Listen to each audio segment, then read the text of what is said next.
Louis Armstrong, Charlie Parker, Duke Ellington, Max Roach, John Coltrane, Sans Undertale, Mario, Cloud Strife, Sonic the Hedgehog, Donkey Kong.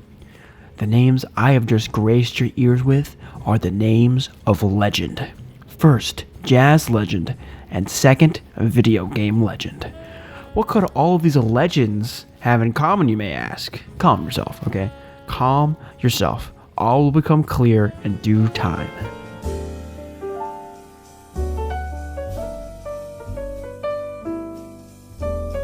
What the devil? Is that the song from Super Mario Galaxy in Emmett Cohen's place? What the devil is that? Video game music and jazz combined? I'm like one of 10 people that care. I love video game music and I love jazz music. Oh, I can't help myself, man. I mean, I remember being in elementary school and thinking that I was the only one in existence that liked video game music. I mean, even in 2008, that shit really felt niche. But now if you watch a video or a meme on YouTube, Instagram, TikTok, there's a 50% chance Animal Crossing music or the Wii Shop channel theme plays in the background. I mean, this stuff is just kind of rooted into Gen Z now. And now some world-class musicians are catching wind of the music a little bit and hopefully realizing how good it is. And that's absolutely incredible. There's a lot of music from video games that really deserve to be played more. You know, in my opinion, in my little humble opinion, especially since many of the songs were made with very limited sound capability at the start. If jazz musicians embrace this music, then it could be really wonderful. But why? What makes the adaptation of video game music so special, especially adapting it to jazz? Now, this will date me, but my first video game console was the Wii. And from the very second you turn that console on, the audio is just so deeply baked into the user interface experience. From that first click to that slightly overwhelming wave of, oh God, is that you? Throughout most of the games and features of this console, music was an extremely important aspect. I mean, it just wouldn't be the same, Make It a Me, without that catchy little ditty. Even before the Wii, Nintendo had been pioneers in game music since the very beginning. You have Koji Kondo to thank for that. I can't think of a game company that has a more crucial connection to its music than Nintendo.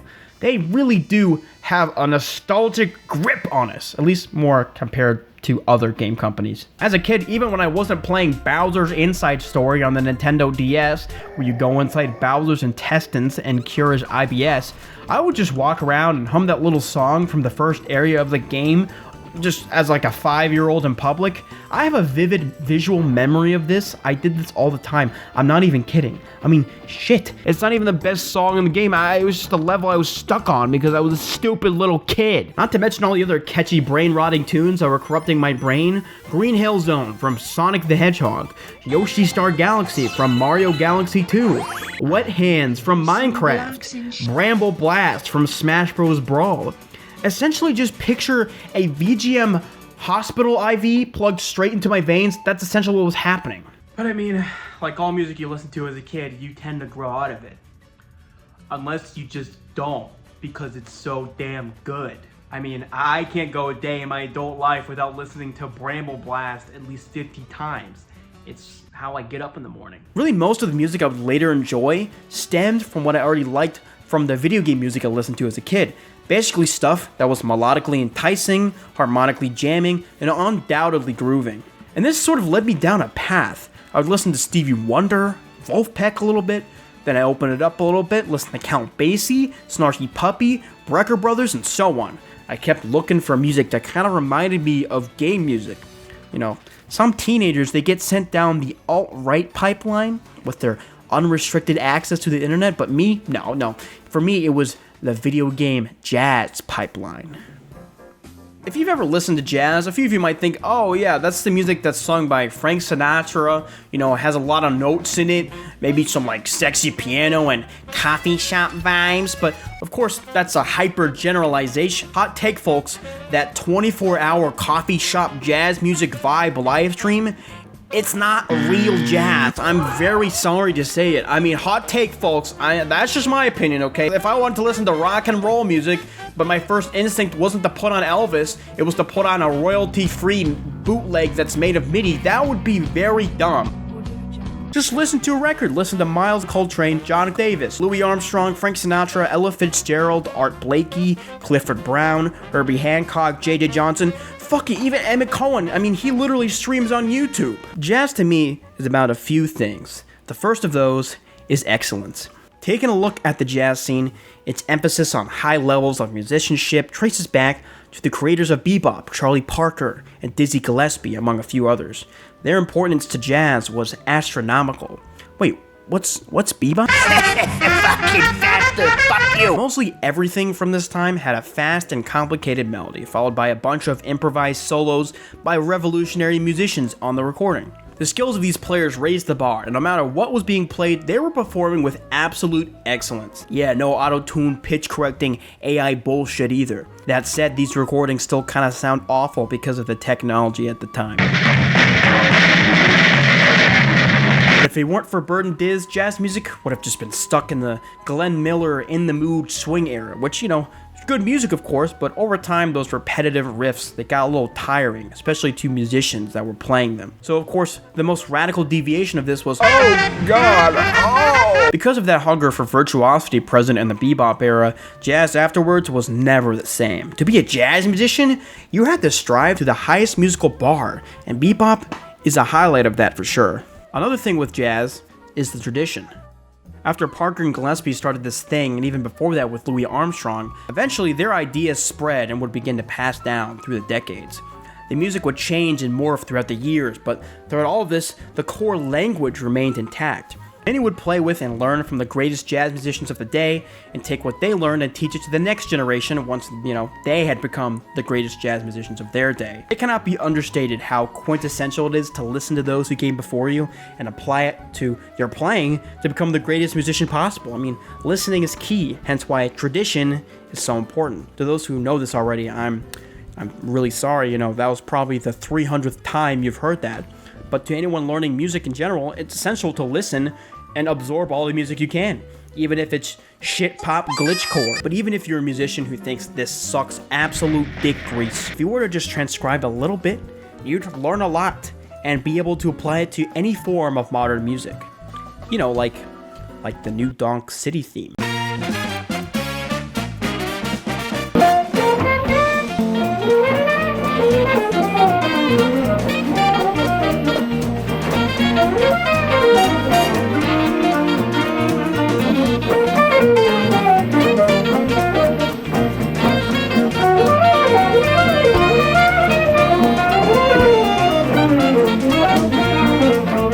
Hopefully that's all clear. Hopefully that makes all sense. But Isn't this baby game music?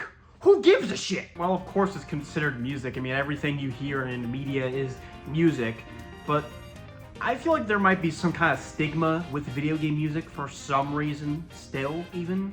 You just kind of view it as less music. Even in films and TV, you hear something on TV like the soundtrack for this show you're watching, you're like, well, that's just the background music. Who gives a fuck? Well, we should probably give more of a fuck, because sometimes they're really good. I mean, back in the day when I listened to whatever the hell this was for Super Smash Bros. Brawl, what? Video game music might as well be jazz for kids. Sure, most of it isn't swinging or even played by a live band, but look beneath the surface and you have a medium that would fit right in with what a jazz musician would play. Keep this, right? So we have jazz existing in the US for decades. Then in the 70s, jazz fusion comes around and gives it a little rock touch. Then it hits Japan, and then you see Japanese fusion bands like T-Square and Cassiopeia appear. T-Square writes a song called Sister Marion. Oh, wowie zowie, Sister Marion. Wait, that sounds kind of familiar, both in the name and the... Oh my god, but wait a minute.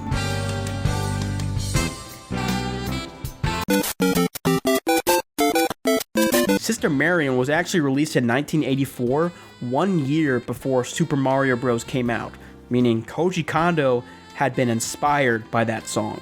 And on top of that, we also have Yoko Shimomura's inspiration for Guile's theme from Street Fighter II, also from T-Square.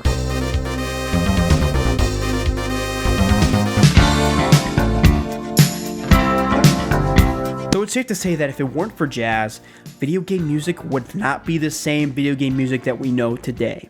Without jazz, how would we have such wonderful game classics like the Athletic theme from Yoshi's Island, or the Wii Shop Channel theme, or Fly Me to the Moon from Bayonetta? Oh, wait. Jazz is in the very DNA of the video game music songbook. That's a name for these video game standards that I can only credit to Charlie Rosen, leader of the 8-bit big band, who got the name idea from the Great American Songbook. Yeah, I watched that Adam Mudley video. Let me show some tracks from video games that I think a jazz quartet could play, okay? A good chunk of them would 100% be Mario tunes.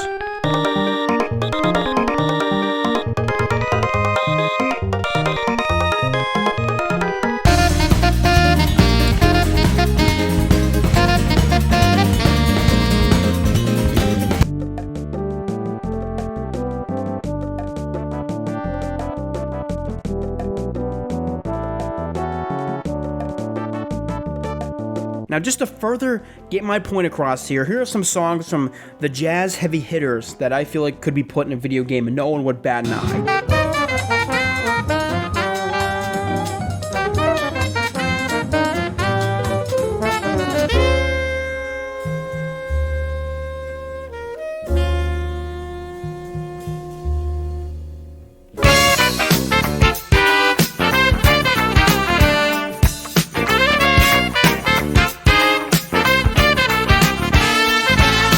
Many jazz standards were just popular songs from musicals of the day. I mean, what's the difference that if instead of Over the Rainbow we just played Overworld instead? Or maybe replace Dolphin Dance with Dolphin Shoals, 4 with Foreside?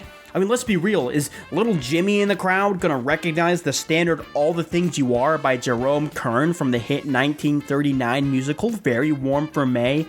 Fuck no! It's a wonderful tune, but video game music has so much potential to be explored through this jazz lens, and it has a lot more reach. I mean, I see it as a win-win. These are songs that many of us gamers have grown up with. To put these songs in the hands of jazz musicians, it would be absolutely the greatest thing. However, there's still a lot of work that needs to be done to increase the respect people give to video game music, in my opinion. Now, of course, you know, people who love video game music already are like, holy shit, this is the greatest thing ever, me and myself included. But it's nowhere near the level of the Great American Songbook, you know, not that level of popularity at all. It's not really mainstream, it's more of a niche little thing with a couple songs in the mainstream. Maybe the Mario Bros theme, maybe the Wii music, that's about it. I mean, what, you're not gonna go to a jam session and be like, hey, what's up, my fellow cats? Would you like to play Green Greens from Kirby? They're gonna be like, what the fuck is wrong with you? Dude, kill yourself. Maybe if we just play the music more over the years, eventually it'll be like, okay, yeah, we'll play the fucking new wave bossa nova from Majora's Mask. Remember that one? Thankfully, there's already a lot of people that are playing video game music today. We have great musicians like Patrick Bartley, who, in my humble opinion, might be one of the greatest saxophonists in the world right now. I mean, not only for jazz, but for video game music, he's a staple. I mean, who would have thought you could play at Lincoln Center with Wynton Marsalis one time, and then at another time, play Cruel Angel's Thesis? It's pretty awesome.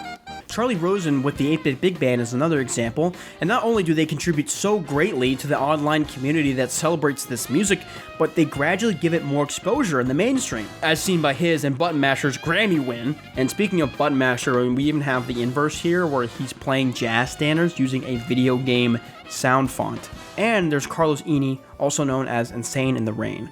Honestly, can't say I would have gone down my teen jazz pipeline if not for him being the most prominent and high-quality force of VGM jazz on YouTube. I've watched him for years through his Undertale album, his video game jazz medley, his album of over 60 arrangements from Pokemon Diamond and Pearl, even the fucking Wii Shop theme that's in a minor key from when they closed it in 2019. For quite a while, even during his attendance at Berkeley, he made high-quality jazz arrangements every 2 weeks, which to this day, I just can't wrap my head around. And nowadays, he's a full-time video game composer, which is absolutely awesome. Over the years, as I've grown, I was able to see him progress through every single upload, and man, he is one of the most inspiring people I've ever witnessed in my entire life. If I never watched his videos, I probably wouldn't have gone to music school, make video game covers of my own every once in a while, or have the work ethic I do. he's very well known in the video game music community, yet I feel like he's so very underrated. Like, some of this shit is kind of crazy. I mean, come on, he put the Zelda Dark World in 7. In 7! Who was gonna do that? Carlos, if you see this video, I just want to say thank you so much. Someday, it would be an honor to play an epic sax battle, Rude Buster with you, and also to have biceps that large. Of course, these aren't the only ones who are spreading the word about this music. There's a shit ton of people, especially online, that all deserve props. There's even a jam session in New York that happens at least every month, which is just outstanding. They have their own reel book. It's great. I mean, this is exactly what we need here. Getting not only the jazz community interested in video game music, but getting the video game community interested in jazz music, which was the very genre that inspired much of game music. It's like a fucking circle. It's obviously going to take time, excuse me, for video game music to become more prominent. But I mean, it's just such a natural progression at this point. It makes so much sense. I mean, it's not like, we're gonna play Charlie XCX songs at the jam session. Yeah, I'm really feeling the blues with this one. Also, all of the standards that we play in jazz, love them all to death, but holy shit, they're so old. A lot of them are really old. A lot of people don't know what they sound like. The general population don't know these songs. I'm sorry. But video game music, there's a better shot there. If we, the epic gamers, collided with the jazz musicians more often, it would just be a happier world. Fuck it. Like, why don't we play the Chrono Trigger soundtrack at the Super Bowl? I mean, if that happens, that means we're doing something. That means we've made it. That's our goal, okay? We gotta play Chrono Trigger at the Super Bowl. Hopefully in the next couple years or so, the legitimacy and popularity of video game music goes higher and higher, and we just get to see it more often, get more killing cats playing it. It would just be a dream come true. The little version of me from 2008 would be really happy to see that. He would also be really happy to see Mario and Sonic real and as his best friends. But, we can just do one thing at a time, I guess. We can just, Okay, so, here's some more killing game music as the outro. Hopefully I make the next video, and it doesn't take 6 months.